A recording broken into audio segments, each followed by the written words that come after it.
sou o professor Renan Duarte e vou lecionar a disciplina de Ciências do 6º ano do Colégio Emaús. Olá, 6º ano, beleza?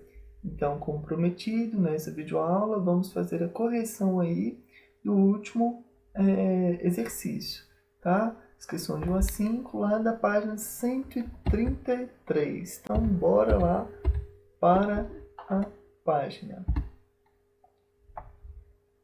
Então, já estamos aqui, tá? Na página 133, a correção aí do primeira videoaula que a gente já está falando sobre o sistema nervoso, tá bom?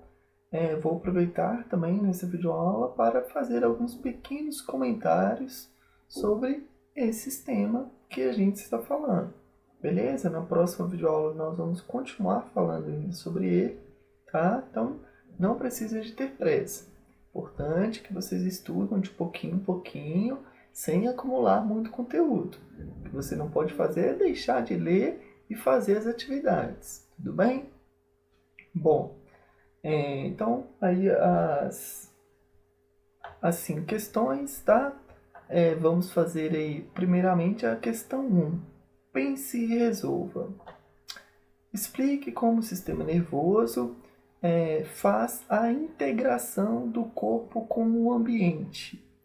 Como o sistema nervoso consegue fazer a integração do corpo com o ambiente? Como que a gente percebe o meio ambiente? A gente tem que lembrar, tá, dos nossos sentidos. Pessoal, vocês estudam isso desde o segundo, se bobear, desde o primeiro aninho lá do ensino fundamental, tá? Tem certeza disso. Você estudando lá, quando você está começando a entender o que é tato, o que é olfato, o que é visão, tá? Isso daí, pessoal, são o meio com que o sistema nervoso consegue perceber, tá, o meio ambiente, tá? Então, olha só, desde o primeiro ano que você estuda o sistema nervoso, tá? Só que na época era de uma maneira bem mais simples. Só que hoje, o que a gente tem que perceber? Que todos esses estímulos que estão presentes no ambiente, né? Luminosidade, está com pouco ou muita luz. Você consegue identificar isso através da sua visão. Está quente ou frio. Você consegue identificar isso através da sua pele, não é mesmo? Pode estar aí também o tato, né? Se você encostar, às vezes, dependendo do material, você não precisa nem de encostar para saber se aquilo está quente ou frio.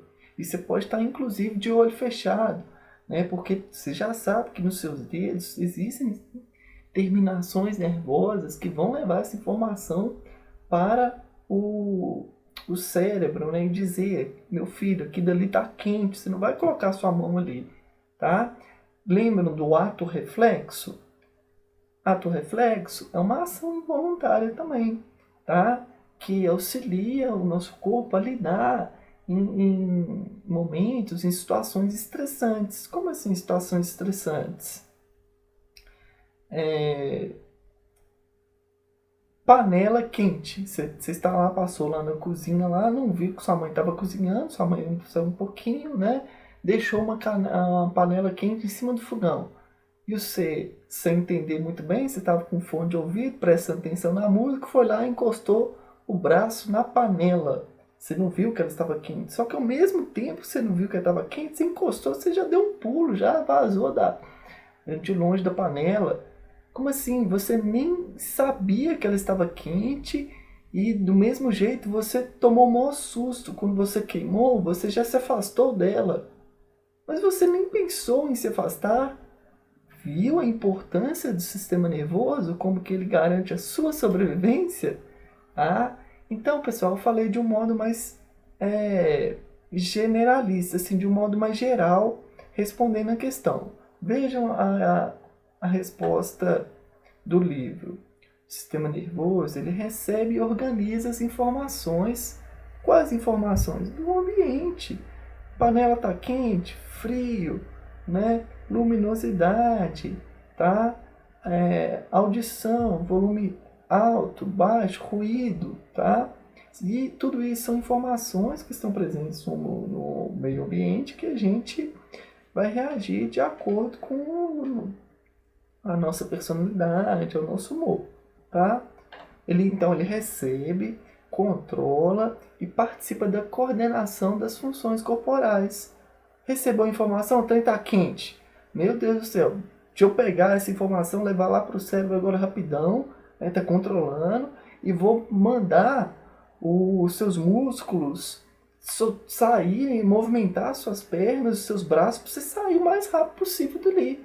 Tá? Então, tudo isso que está fazendo sem nem você perceber é o seu cérebro. Então, participando da coordenação das funções corporais, permitindo que o organismo responda e aja de acordo com os estímulos. Ato reflexo, né? Esse ato involuntário em defesa aí do nosso corpo. Beleza? Questão 2. Quais células compõem o sistema nervoso? Como se formam os circuitos nervosos e como esses circuitos atuam em relação aos estímulos externos e internos do corpo. Quais células compõem o sistema nervoso? A gente tem que lembrar aí primeiramente de quem? Do neurônio, não é mesmo? Então olha só, resposta aqui do livro. Ele é composto de quem? Neurônio. Que eles se conectam, vários neurônios, tá? Lembram? Células compõem tecidos podem compor órgãos, sistemas e corpo humano, não é? Então, vários neurônios formam um tecido nervoso, tá? Então, eles se conectam formando grandes redes, os circuitos nervosos, que são essas grandes redes nervosas, tá? Que nos permitem perceber os estímulos do próprio corpo interno e os do ambiente externo. Lembram das terminações nervosas que eu disse para você? É um exemplo aí do circuito nervoso, parte dele, né? Porque terminações está nas extremidades, tá? Extremidades do nosso corpo, nos nossos dedos, tá bom? Próxima questão, questão 3. Opa.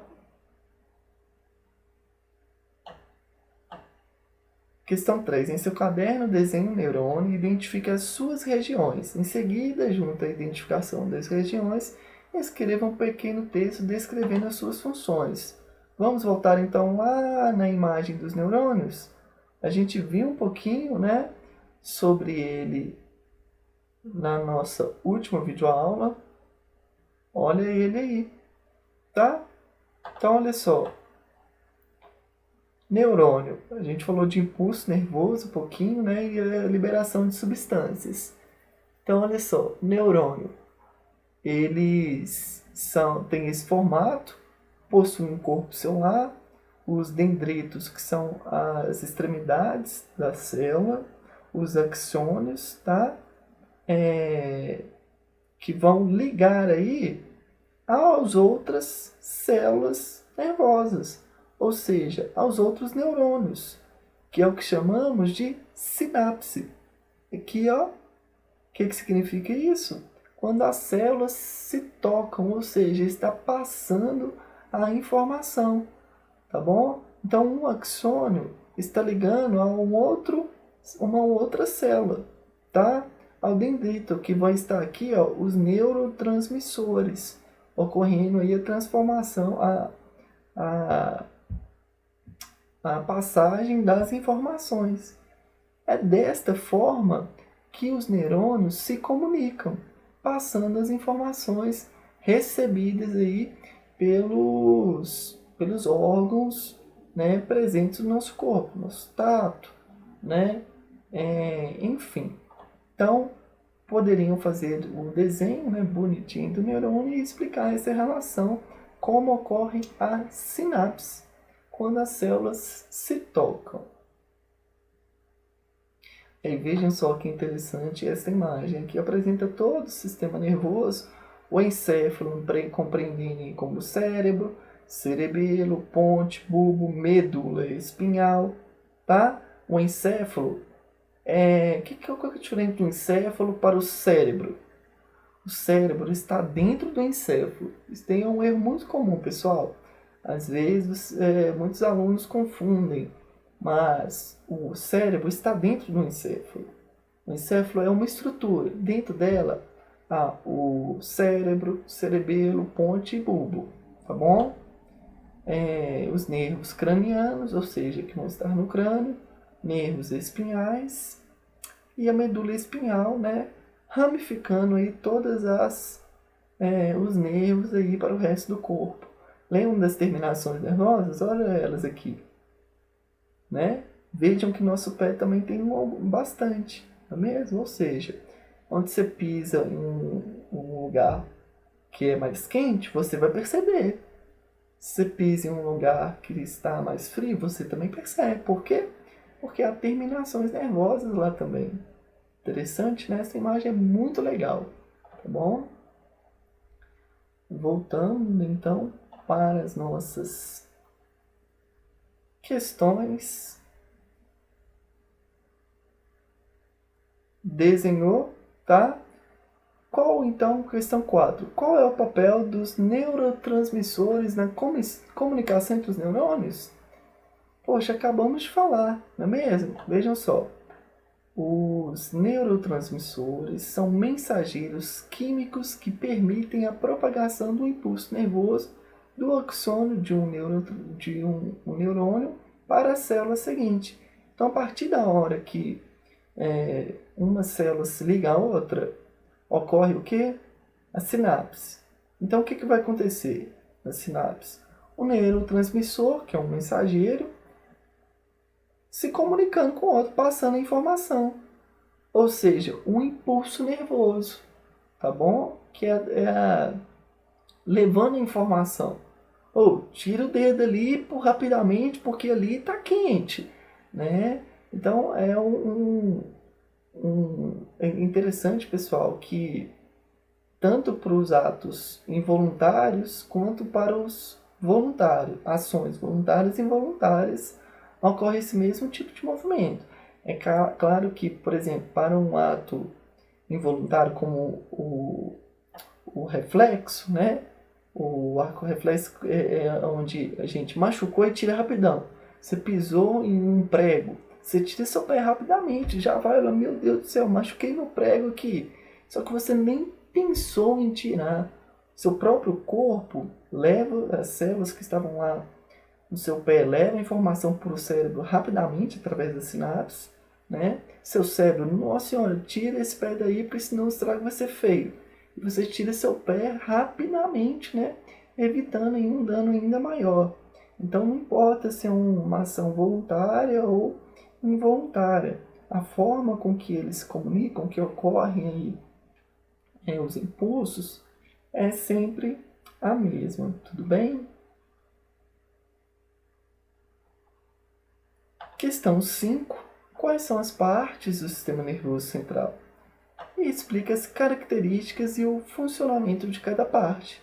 Esse daí é comprida, não é mesmo?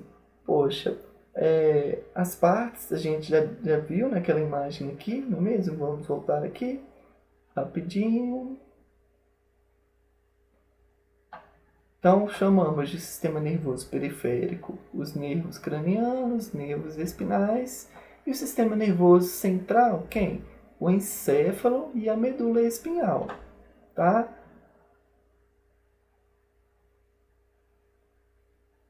São as principais partes, voltando aqui para página 133, na questão 5, tá? Explicar as características e funcionamento de cada parte. Então vejam só a resposta completa aqui do nosso livro. Ele é formado por encéfalo, medula e espinhal. Essas partes ficam protegidas por ossos, qual? O crânio e a coluna vertebral. Muito interessante, pessoal. Anotem aí que é importante. Coluna vertebral é diferente da medula espinhal. Coluna vertebral é a parte óssea. Coluna vertebral. O que tem dentro? A medula. Então são duas coisas diferentes. Tá? Anota aí, porque senão você vai esquecer. Membranas, né? Então eles ficam protegidos por ossos, membranas e pelo líquido cerebrospinal. Líquido cerebrospinal, tá bom? Que serve para nutrir o sistema nervoso central e protegê-lo contra choques mecânicos. O encéfalo é formado aí, ó, encéfalo, tá? Possui o cérebro, cerebelo, tronco e o tronco encefálico, tá? Que vai estar presente aí a ponte e o bulbo, tá? A medula espinhal é um cordão de tecido nervoso e que passa no interior da coluna vertebral e é responsável por transmitir as informações entre o encéfalo para o restante do corpo. Então aqui, ó, novamente, o que é a medula espinhal? É a parte interna, é o que ele está chamando de cordão de tecido nervoso. Passa dentro de onde? Da parte óssea. Como que a gente chama a parte óssea? Coluna vertebral. Beleza? Então, sem esquecer essa diferença de coluna vertebral para medula, são duas coisas diferentes, não é a mesma coisa. O que é um encéfalo? Quais as estruturas dentro do encéfalo? Tá? Beleza, pessoal? Bom, então finalizamos aí, tá? As 5 questões. Finalizando então a nossa videoaula. Próxima aula vamos falar um pouquinho mais sobre o sistema nervoso. Até lá então, bons estudos e não se esqueçam, juntos no caminho certo.